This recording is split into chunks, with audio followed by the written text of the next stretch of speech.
O2's cleared to land, but now listen to the sound of these 2,700 horsepower radial engines on the Douglas Sky Raiders.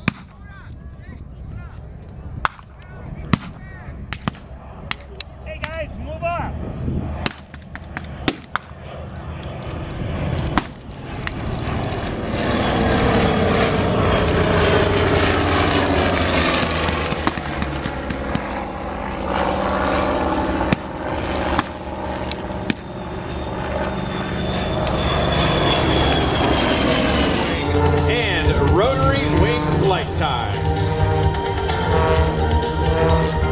This is a one-of-a-kind aircraft that you see Sean flying. And in just a few short moments, Sean is going to give you an example of exactly what it's capable of.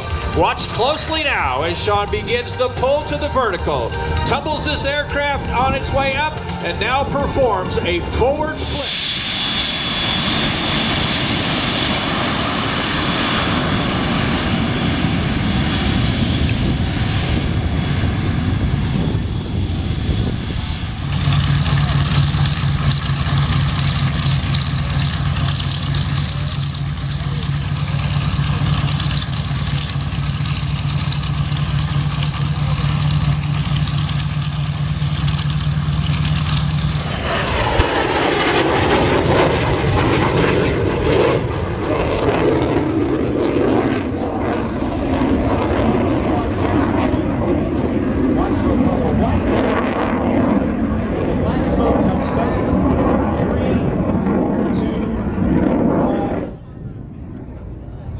There you go.